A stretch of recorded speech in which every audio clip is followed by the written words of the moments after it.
Hello friends, आज की इस वीडियो में हम अपना नया डेटा स्ट्रक्चर देखने जा रहे हैं जो कि है स्टैक।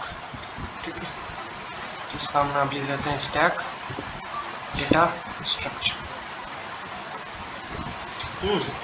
जितने भी डेटा स्ट्रक्चर हम पढ़ते हैं ना, उसमें बेसिकली दो ही चीज़ होता है। एक होता है मेमोरी रिप्रेजेंटेशन, कि हम उसको मेमोरी में कैसे रिप्रेजेंट करते हैं, और दूसरा होता है हमारा ऑपरेशन, फंक्शनैलिटी, कौन कौन सी फंक्शनैलिटी हम उस डेटा स्ट्रक्चर पे अप्लाई कर सकते हैं। तो ठीक है, स्टैक क्या है? सबसे पहली चीज़, हम क्या किसी भी डेटा स्ट्रक्चर को क्या बोलते हैं? Abstract data type, ADT. इसका फुल फॉर्म होता है abstract data type. Abstract data type क्या होता है मैं आपको बताता हूँ। एब्स्ट्रैक्शन, हाइडिंग, मतलब एब्स्ट्रैक्शन तो आप पढ़े ही होंगे ना। एब्स्ट्रैक्शन हमारा उसका कॉन्सेप्ट होता है जिसमें कि हम इम्प्लीमेंटेशन पार्ट को छुपा के रखते हैं। ठीक है, तो एब्स्ट्रैक्ट डेटा टाइप में क्या होता है, हम किसी भी डेटा स्ट्रक्चर को डिफाइन करते हैं और इस पर परफॉर्म होने वाले सारे ऑपरेशन को डिफाइन करते हैं। ठीक है, तो स्टैक थोड़ा है linear data structure he. Stack is also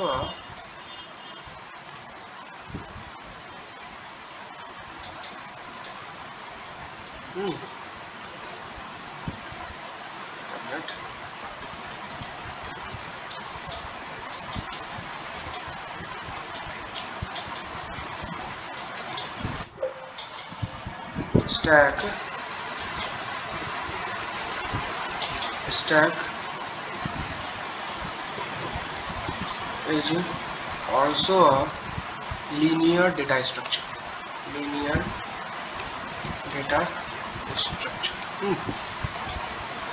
तो मैंने आपको बताया था डेटा स्ट्रक्चर दो ही तरह के होते हैं, एक होता है लीनियर, दूसरा होता है नॉन लीनियर।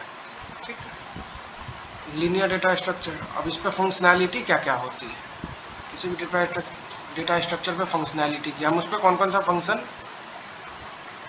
रन कर सकते हैं। ठीक, तो फंक्शंस through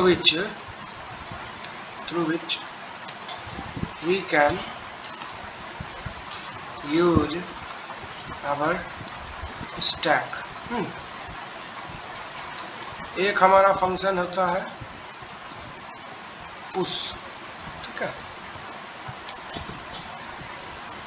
दूसरा होता है पॉप। पुश पॉप, एक फंक्शन हमारा हो गया इज एम्प्टी। ठीक है, इज एम्प्टी, क्या स्टैक खाली है। चौथा हमारा होता है इज फुल, क्या हमारा पूरा स्टैक फुल है। ठीक है, अच्छा, स्टैक का वेरियस एप्लीकेशन भी होता है। अभी जैसे इस एडिटर में देखिएगा, ये जो है क्या, मैंने अंडू का जैसे ही बटन प्रेस किया सारा कुछ चला गया, और जैसे ही रीडू कर दूंगा तो सारा कुछ आ जाएगा। तो ये स्टैक की वजह से हो रहा है। जितना भी हम फंक्शन कॉल करते हैं ना,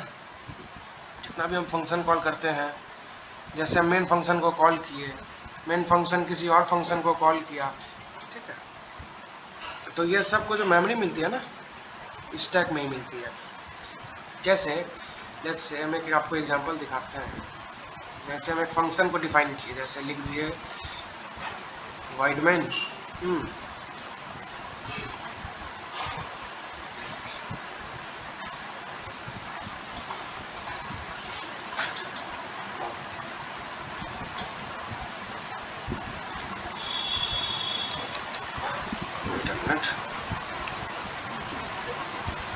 वाइडमैन इंट,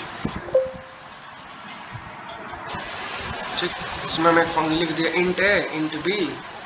ठीक, तो ये जो इंट ए और इंट बी है ना, ये कौन सा ही वेरिएबल है? इस वेरिएबल को कहते हैं लोकल वेरिएबल। जो भी वेरिएबल हम फंक्शन के अंदर क्रिएट करते हैं ना, वो लोकल होता है।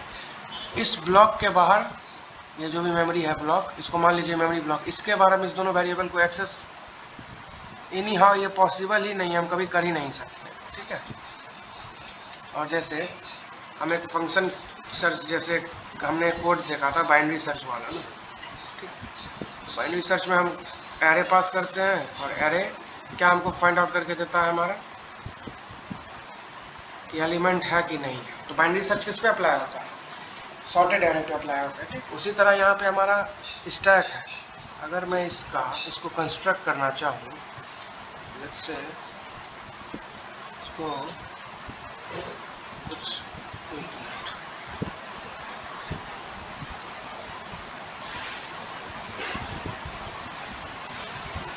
स्टैक को समझिए आप, एक कुछ ऐसा समझिए, ठीक है। ये हमारा हो गया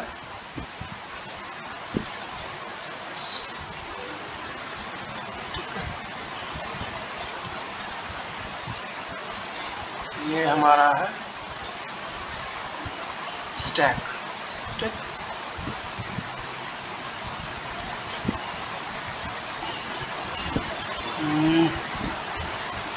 ये हमारा डायग्राम हो गया स्टैक का, ठीक है। और ये इसको कर रहा है पॉइंट।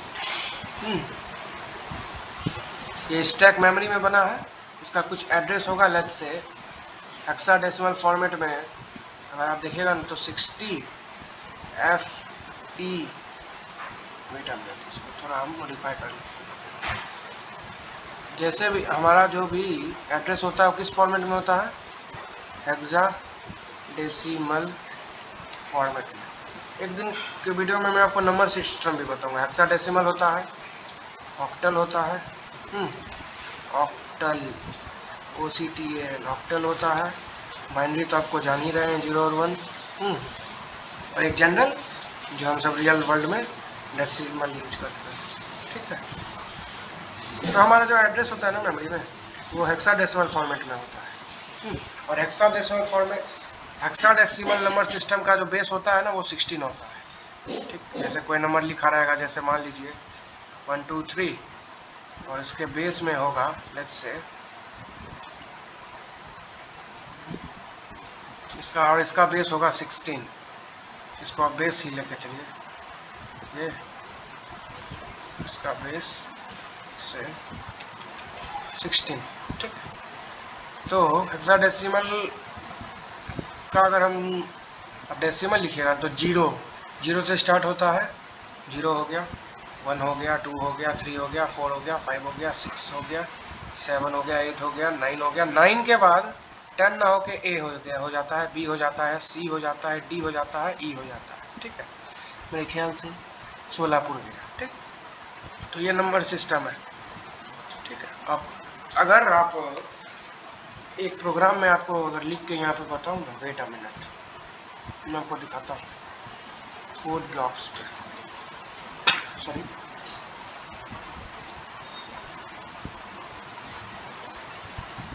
जब आप format specifier percentage of X कीजिएगा ना, तब उस केस में आपको दिखेगा हमारे मेमोरी का लेआउट। लेट्स से रैंडम कुछ प्रोग्राम हम बनाते हैं, ठीक। एक हम लिखे हैश इंक्लूड stdio.h, जो कि हमारा हेडर फाइल है, वाइड मेन फंक्शन कॉल हुआ यहाँ से, और एक वेरिएबल हम इसमें बना लिया इंट है, लेट्स से उसका कुछ वैल्यू है। अगर हम प्रिंटफ किए परसेंटेज X, ठीक, और एड्रेस ऑफ A, तो उस केस में हम का जो एड्रेस रन करने के बाद जो हमारा एड्रेस आएगा ना वो हेक्साडेसिमल फॉर्मेट में आएगा।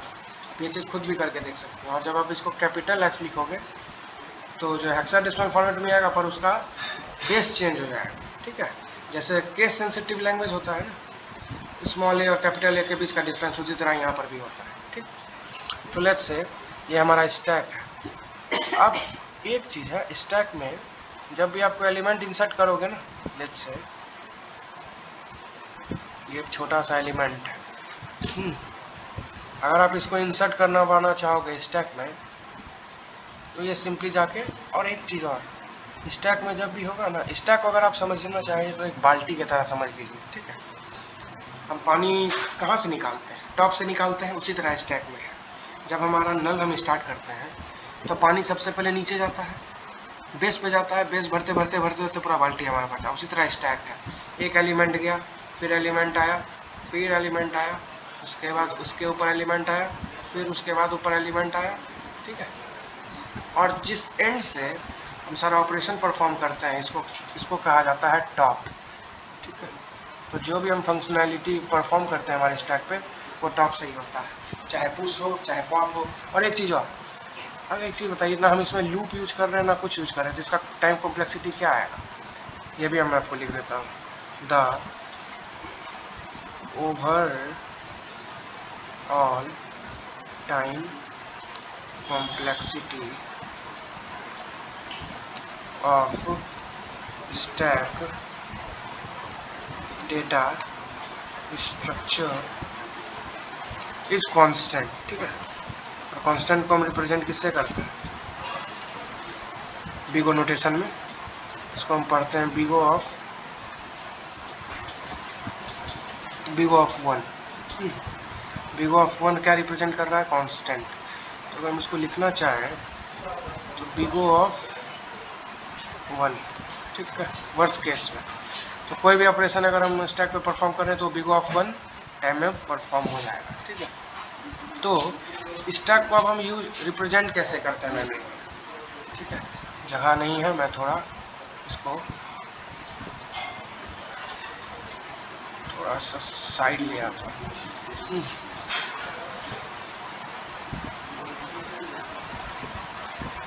अच्छा कोई नहीं, यहीं लिख लेते हैं, ठीक है। मेमोरी